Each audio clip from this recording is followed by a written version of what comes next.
अब आइए हम लोग देखते हैं उपनिषद। देखो, उपनिषद को वेदांत भी कहा जाता है।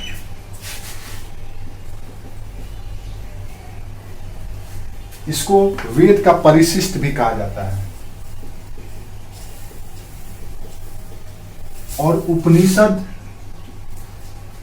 ही वो ग्रंथ है जिसे मदर ऑफ फिलोसॉफिकल टेक्स्ट भी कहा जाता है, यानी कि दर्शन की पुस्तकों की माता है यही उपनिषद।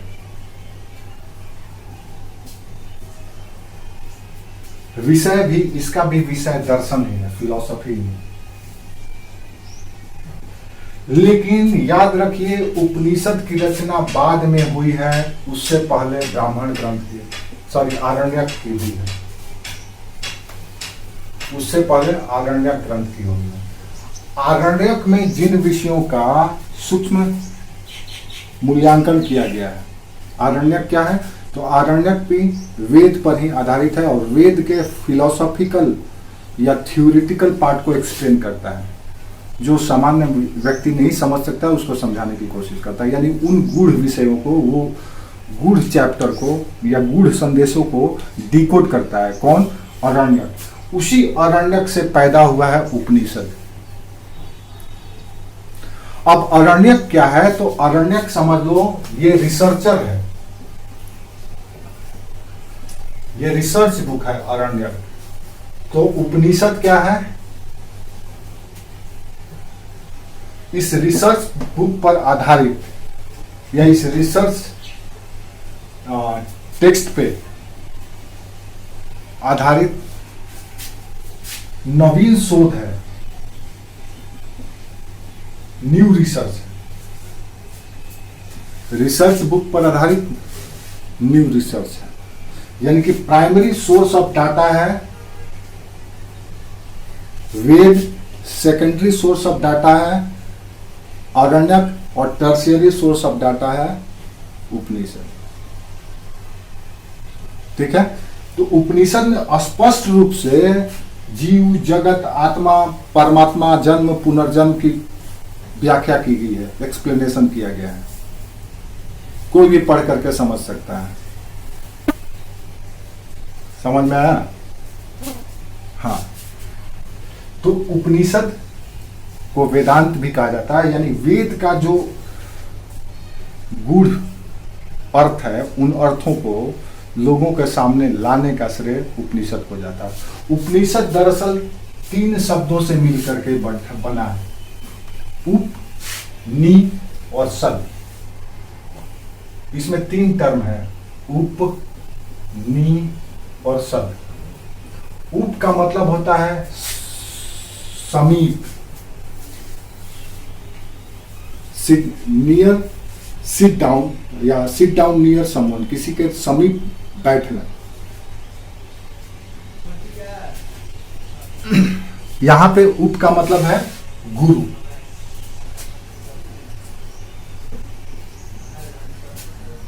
नि का मतलब है शिष्य का। उप का मतलब है गुरु के पास, सॉरी गुरु के पास या गुरु के नजदीक। और नी का मतलब है शिष्य, और सद का मतलब है बैठना। यानी कि वो ज्ञान जो गुरु के समीप बैठ करके हासिल हो, उसी को उपनिषद कहा जाता है। अब यहाँ पे गुरु कौन है, तो गुरु है आरण्यक के विशेषज्ञ, जिन्होंने आरण्यक का अध्ययन किया, जिन्होंने आरण्यक का अध्ययन किया है, जो आरण्यक का अध्ययन करके वेदों को समझे, वो गुरु है। और जो उस गुरु से ज्ञान हासिल किया है, वो उपनिषद है। समझ में आया?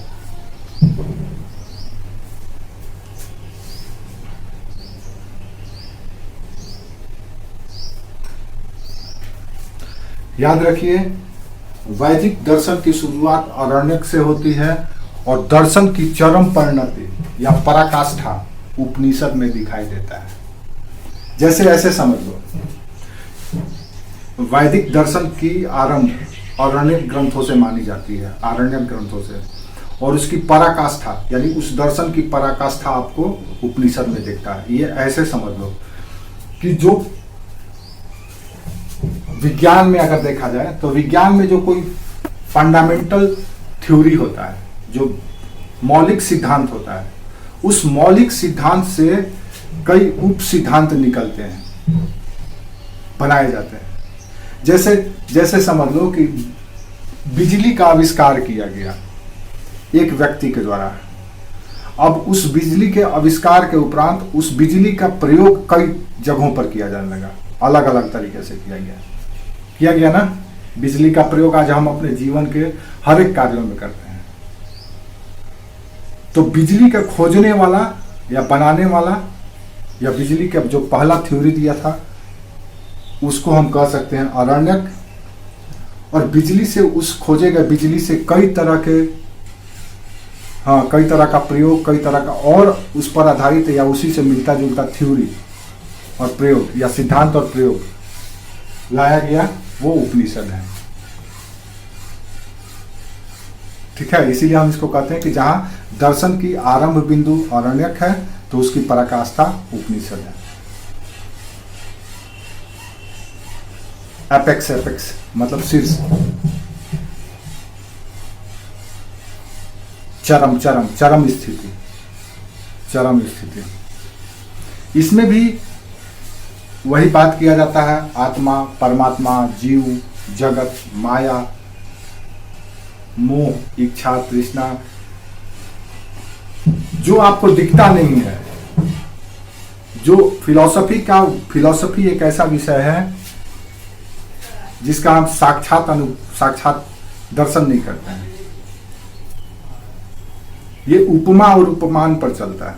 फिलॉसफी दरअसल ज्ञान का दो क्षेत्र हैं। जैसे ज्ञान मुख्यतः 3-4 स्रोतों से हासिल किया जाता है, तो उसमें से 2 सोर्स है उपमा और उपमान। तो उपमा और उपमान की तरह आप लोगों को पता ही होगा, तो उपमा और उपमान की तरह है। अब ये जो उपनिषद है, ये वेदों का चारों वेदों में जो फिलोसॉफिकल एरिया है या फिलोसॉफिकल जो मैसेज है, वो 108 प्रकार के उपनिषदों के द्वारा एक्सप्लेन किया गया। यानी उपनिषदों की संख्या 108 है। अब इसीलिए अब आप देख लीजिए, इसी उपनिषद के 108 के वजह से हम 108 दाना का माला फेरते हैं। इसीलिए हमारे यहाँ 108 अंक शुभ माना जाता है। कोई भी मंत्रोच्चार करने के लिए पंडित जी, पुरोहित जी कहते हैं 108 बार जाप करिएगा, क्योंकि हर एक उपनिषद अपना एक विशेष दर्शन को बताता है और हर एक दर्शन आपको ईश्वर से साक्षात्कार कराता है, उसके साथ तारतम्यता बनाता है। ठीक है,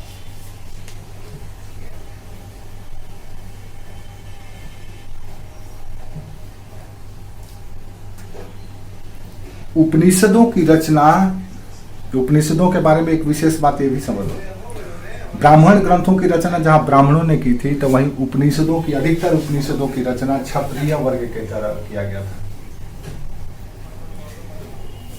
हाँ, उपनिषदों की रचना क्षत्रिय द्वारा किया गया। हमारे यहाँ क्षत्रियों को कभी कभी कुलबुलाहट होने लगता है, आज भी होता है, बता देते हैं कैसे। ये बड़ी विडंबना वाला विषय है। क्षत्रिय कभी भी अपने आप को ब्राह्मण से दूसरे पायदान पे नहीं समझना चाहता है। उसके अंदर ये भ्रम रहता है या उसके अंदर ये कीड़ा रहता है, कीड़ा कहो कीड़ा, वो सोचता है कि ब्राह्मण कैसे श्रेष्ठ है, हम क्यों नहीं हैं। तो वो इसीलिए कभी साधु, सन्यासी, संत, ऋषि, महात्मा बन जाता है। उसका काम ऋषि, महात्मा, संत, सन्यासी बनने का नहीं है। उसका काम है सामाजिक व्यवहार को बनाए रखना, समाज के नैतिक नियम को रेगुलेट करना, बनाना नहीं, रेगुलेट करना। उसका काम है, रेगुलेशन का काम है, बनाने का काम नहीं है। बनाने का काम ब्राह्मण का है। बनाने का काम, कोई भी व्यवस्था अगर बना है तो ब्राह्मण बनाया है, लेकिन उसको एग्जीक्यूट करने का रिस्पॉन्सिबिलिटी क्षत्रिय पर है। अभी कभी कभी क्षत्रिय में ये कीड़ा घुस जाता है कि वो भी सोचता है कि जब हम रेगुलेट कर सकते हैं तो क्रिएटर क्यों नहीं हो सकते हैं। तो जब क्रिएटर बना तो सबसे पहले उसने उपनिषद लिखा। अब देखो, ब्राह्मण ग्रंथ से ही अध्ययन करके, ब्राह्मण ग्रंथ को ही पढ़ करके इन्होंने उपनिषद तैयार कर दिया। तो ये कुछ उसी तरह से हो गया जैसे आज के दौर में ये जो भीमवादी हैं, आरण्यक को पढ़ करके इसके क्रक्स को आम लोगों तक पहुंचाने के लिए, समझने के लिए उपनिषद की रचना की गई। और इसके रचनाकार अधिकतर क्षत्रिय वर्ग के लोग रहे, क्षत्रिय ऋषि रहे।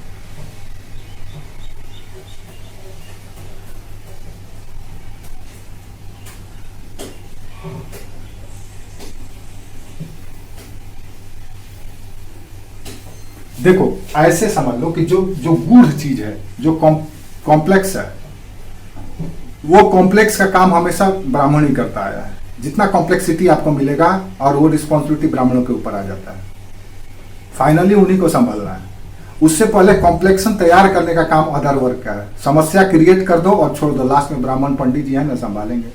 संभालने का काम इनके ऊपर आ जाता है। इसीलिए इतिहास में तुम देखोगे कि जब जब युग परिवर्तन हुआ है, जब जब एक दौर बदला है, तो वो दौर को बदलने में इनको आगे आना पड़ता है। इसलिए इनके पास आपद धर्म की संकल्पना है। ये मनुस्मृति में इनको आपद धर्म की भी बात की गई है कि ब्राह्मण सिर्फ शिक्षा लेगा और शिक्षा देगा और भीख ही नहीं मांगेगा। संकट पड़ेगा तो उसको हल भी उठाना पड़ेगा और तलवार भी उठाना पड़ेगा। ठीक है, तो इनके ऊपर रिस्पॉन्सिबिलिटी बेचारे के ऊपर लास्ट में आ जाता है। हम ये बखान नहीं कर रहे हैं, ये वास्तविकता है, ये वास्तविकता है। तो उपनिषदों की रचना करने का श्रेय क्षत्रिय का जाता है। और उपनिषद दोनों ही विधा में लिखे हैं, गद्य में भी और पद्य में भी, यानी स्टोरी स्टाइल में भी और पोएट स्टाइल में भी। काव्य शैली में भी लिखा गया और कहानी शैली में भी लिखा गया। तो गद्य में भी है और पद्य में भी लिखा गया। हाँ,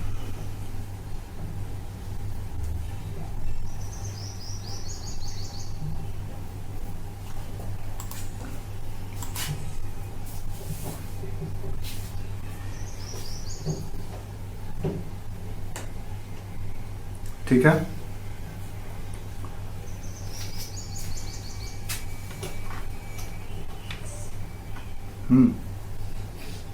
ठीक है, जाइए, टाइम हो गया।